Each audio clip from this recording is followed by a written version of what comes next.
Today, millions of dogs sleep in warm homes, wear collars, and wait patiently for their owners to return. They are pampered family members, integrated so deeply into our lives that we often forget what they truly are. But tens of thousands of years ago, their ancestors were not companions sleeping peacefully beside the fire. They were apex predators with sharp teeth, powerful hunting instincts, and the terrifying ability to track and kill the exact same animals that humans desperately needed to survive. They were rivals in a brutal, unforgiving world where starvation was a constant threat. This raises a provocative question that challenges the very foundation of our history. Did prehistoric humans actually hunt with dogs? To answer this, we must look beyond the modern myth of a gentle friendship. The truth is far more complex, grounded not in a sudden act of kindness, but in a brutal reality of survival. It is the story of how two competing predators forged the closest partnership in the history of life. The greatest hunting weapon humanity ever created was not a heavy stone spear, a silent bow, or a clever trap. It was an unbreakable alliance between two entirely different species. Go back 30,000 years into the depths of the last ice age. The landscape is a vast frozen expanse, where every calorie is paid for in blood. In this world, humans and wolves were not natural allies. They were direct competitors, occupying the exact same ecological niche. Both species were highly social, moving in sophisticated groups that relied on communication, strategy, and deep trust. Both were cursorial hunters, tracking large herbivores like reindeer, horses, and wild cattle across immense distances. A human hunting party and a wolf pack were mirror images of each other, two intelligent forces working to outsmart the environment. When a wolf pack howled in the distance, ancient humans did not feel a sense of affection. They felt tension. They recognized a formidable competitor that could steal their kill or run down the prey they had been tracking for days. Yet, there was also a profound, unspoken respect.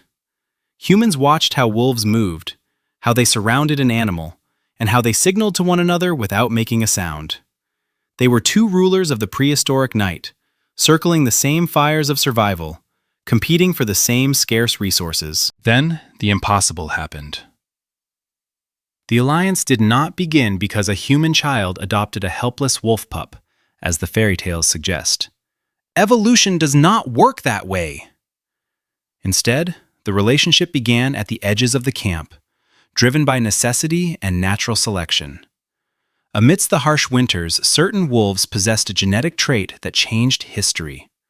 A slightly lower flight distance, meaning they were marginally less afraid of humans. These outlier wolves realized that human campsites were a reliable source of food, surrounded by discarded bones, scraps of meat, and animal remains. They became scavengers, lingering in the shadows just beyond the firelight. Humans quickly recognized the immense advantages of having these wild sentinels nearby.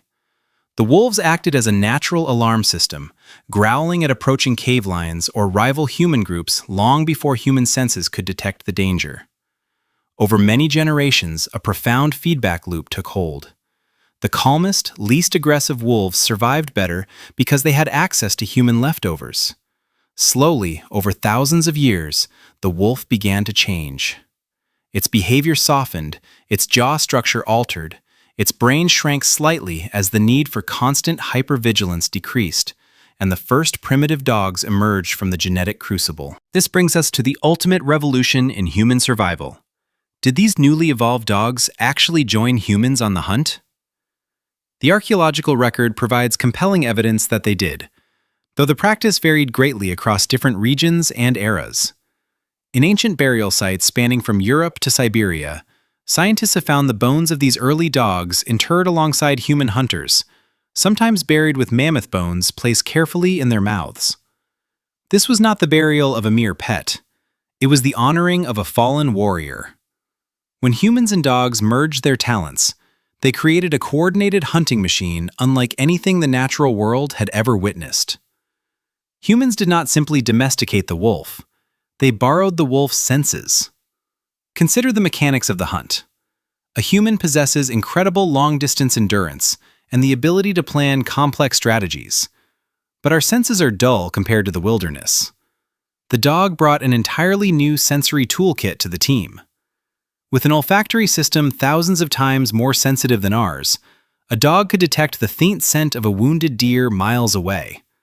They could track prey through dense forests, across frozen tundra, and through torrential rain where a human tracker would be completely blind. Once the prey was located, the partnership shifted into a deadly choreography.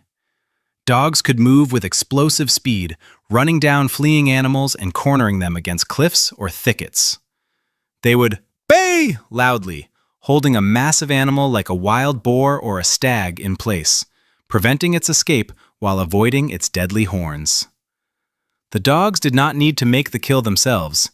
They held the line until the human hunters arrived, carrying the ultimate kinetic weapons, the spear and the bow.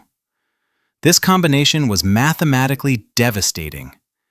Data from modern ethnographic studies of traditional hunters shows that hunting with dogs increases the success rate exponentially while drastically reducing the time spent searching for prey. Dogs could also locate animals that had died in thick brush, preventing valuable meat from rotting, and they could carry small packs, easing the physical burden on human communities. Together, they minimized the deadliest element of prehistoric life, the unpredictable nature of the food supply. They became a single biological entity, the mind of the human guiding the raw, heightened senses of the canine. The depth of this connection went far beyond mere utility.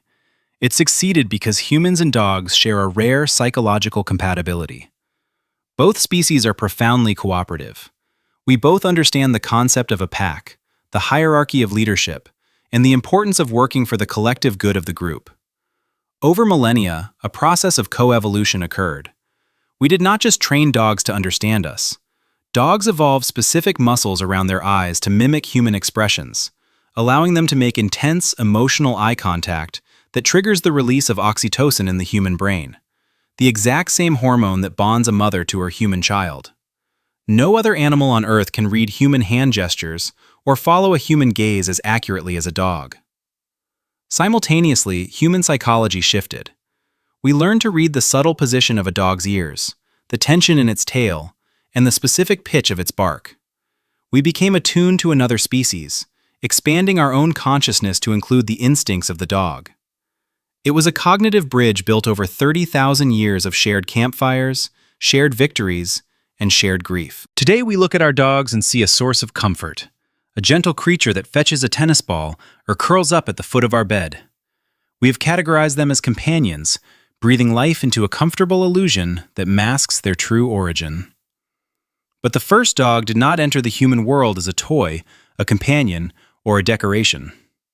It entered as a professional killer. It entered as a hunter, a fierce partner that walked out into the dark, frozen unknown to secure the survival of our ancestors.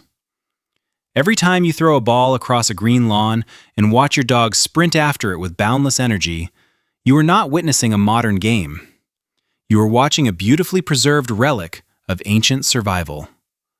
That urge to chase, that joy of capture, is the exact same instinct that drove their ancestors to run down horses across the mammoth steppe. And when that dog returns, drops the ball at your feet, and looks up into your eyes, waiting for your next command, you are looking directly back through time. You are participating in the oldest, most successful predatory alliance in the history of the planet. A bond forged in the fires of the Ice Age when two apex rivals decided to stop fighting each other and instead conquer the world together.